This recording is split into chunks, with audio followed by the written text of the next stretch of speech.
மத்தேயு 27 அதிகாரம். விடியற்காலமான போது சகல பிரதான ஆசாரியரும் ஜனத்தின் மூப்பரும் இயேசுவை கொலை செய்யும்படி அவருக்கு விரோதமாக ஆலோசனை பண்ணி அவரை கட்டி கொண்டு போய் தேசாதிபதியாகிய பொந்தியு பிலாத்துவினிடத்தில் ஒப்பு கொடுத்தார்கள்.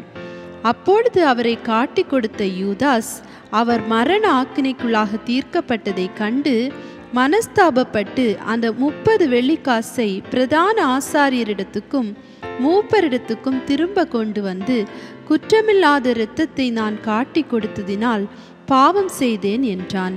அதற்கு அவர்கள், எங்களுக்கென்ன, அது உன் பாடு என்றார்கள்.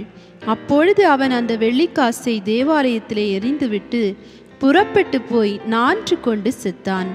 பிரதான ஆசாரியர் அந்த வெள்ளிக்காசை எடுத்து, இது இரத்த கிரயமானதால் காணிக்கை பெட்டியிலே இதை போடலாகாதென்று சொல்லி ஆலோசனை பண்ணின பின்பு அந்நியரை அடக்கம் பண்ணுவதற்கு குயவனுடைய நிலத்தை அதனாலே கொண்டார்கள்.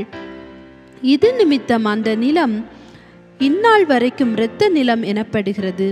இஸ்ரவேல் புத்திரரால் மதிக்கப்பட்டவருக்கு கிரயமாகிய 30 வெள்ளிக்காசை அவர்கள் எடுத்து, கர்த்தர் எனக்கு கற்பித்தபடி குயவனுடைய நிலத்திற்காக அதை கொடுத்தார்கள் என்று எரேமியா தீர்க்கதரிசியால் உரைக்கப்பட்டது அப்பொழுது நிறைவேறிற்று.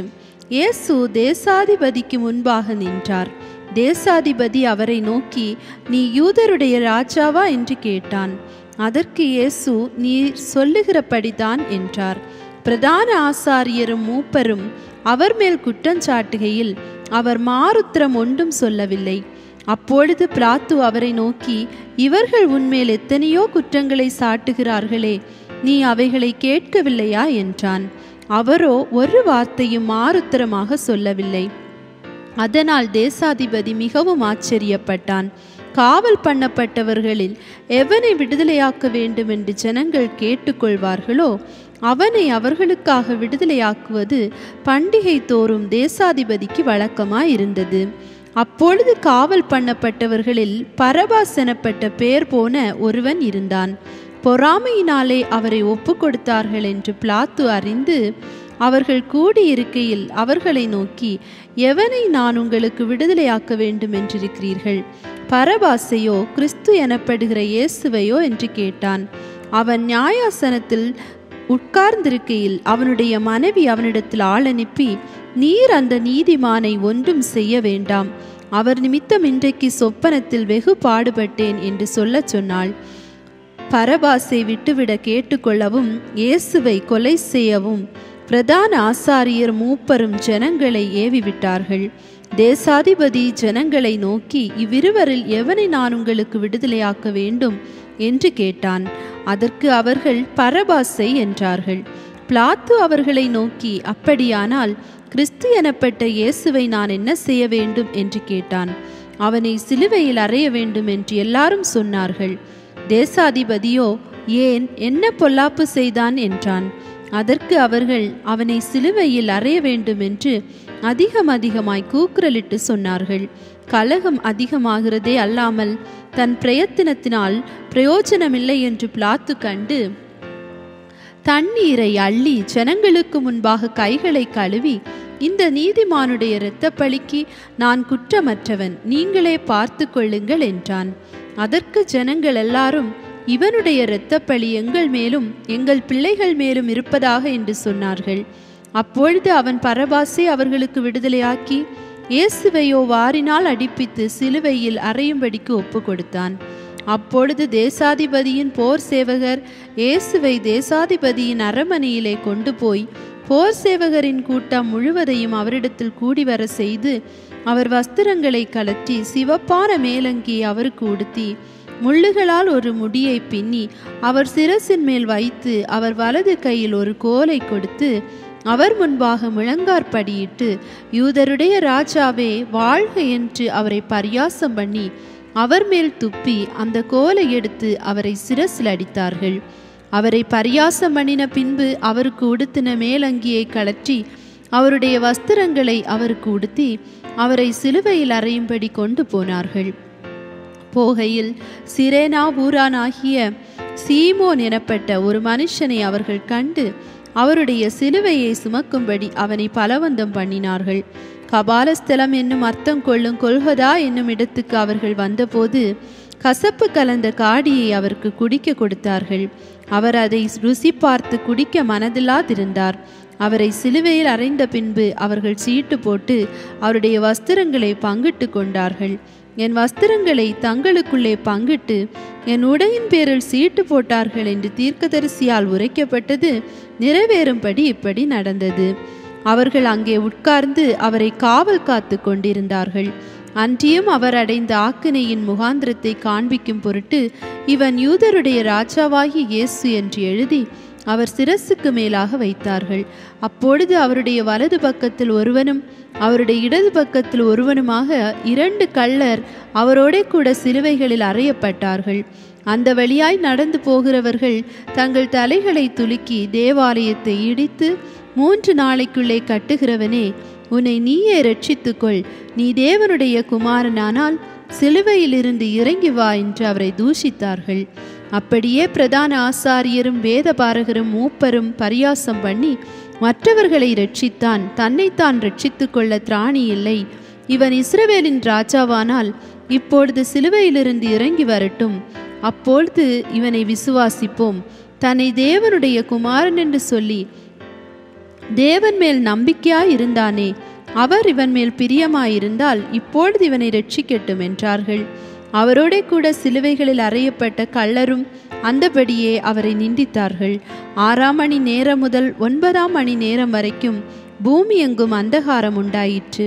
9 மணி நேரத்தில் இயேசு ஏலி ஏலி லாமா சபக்தானி என்று மிகுந்த சத்தமிட்டு கூப்பிட்டார். அதற்கு என் தேவனே ஏன் என்னை கைவிட்டீர் என்று அர்த்தமாம்.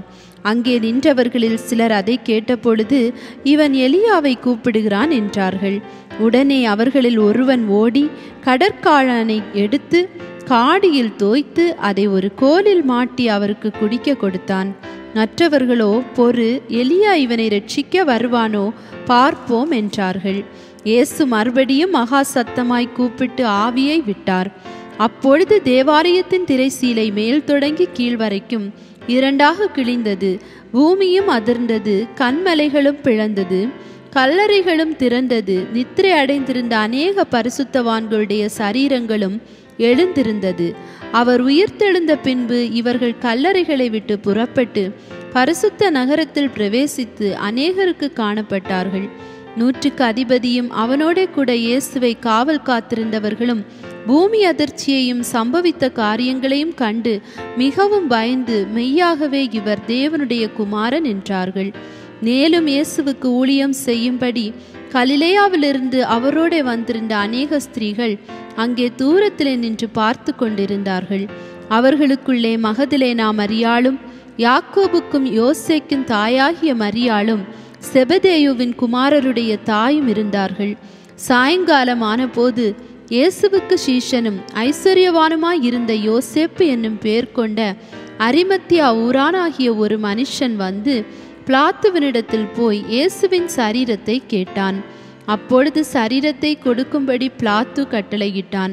யோசேப்பு அந்த சரீரத்தை எடுத்து துய்யதான மெல்லிய துப்பட்டியிலே சுற்றி நான் கண்மலையில் வெட்டியிருந்த தன்னுடைய புதிய கல்லறையிலே அதை வைத்து கல்லறையின் வாசலில் ஒரு பெரிய கல்லை புரட்டி வைத்து போனான். அங்கே மகதலேனா மரியாளும் மற்ற மரியாளும் கல்லறைக்கு எதிராக உட்கார்ந்திருந்தார்கள். ஆயத்த நாளுக்கு பின்னான மறுநாளிலே பிரதான ஆசாரியரும் பரிசேயரும் பிலாத்துவினிடத்தில் கூடி வந்து, ஆண்டவனே, அந்த எத்தன் உயிரோடு இருக்கும்போது 3 நாளைக்கு பின் எழுந்திருப்பேன் என்று சொன்னது எங்களுக்கு ஞாபகம் இருக்கிறது.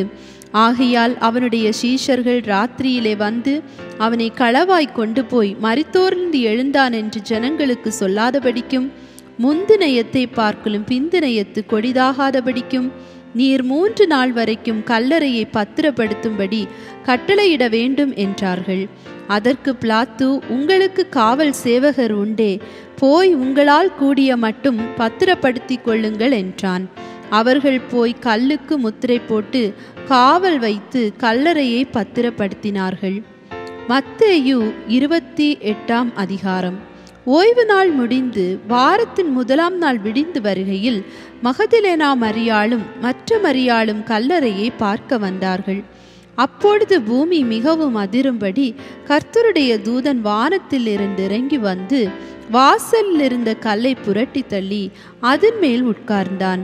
அவனுடைய ரூபம் மின்னல் போலவும் அவனுடைய வஸ்திரம் உறைந்த மலையைப் போல வெண்மையாகவும் இருந்தது. காவலாளர் அவனுக்கு பயந்ததினால் திடுக்கிட்டு செத்தவர்கள் போலானார்கள்.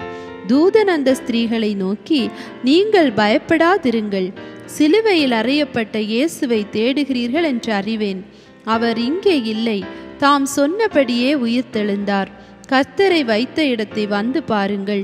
சீக்கிரமாய் போய் அவர் மரித்தோர்ந்து எழுந்தார் என்று அவருடைய சீஷர்களுக்கு சொல்லுங்கள். அவர் உங்களுக்கு முன்னே கலிலேயாவுக்கு போகிறார், அங்கே அவரை காண்பீர்கள். இதோ உங்களுக்கு சொன்னேன் என்றான்.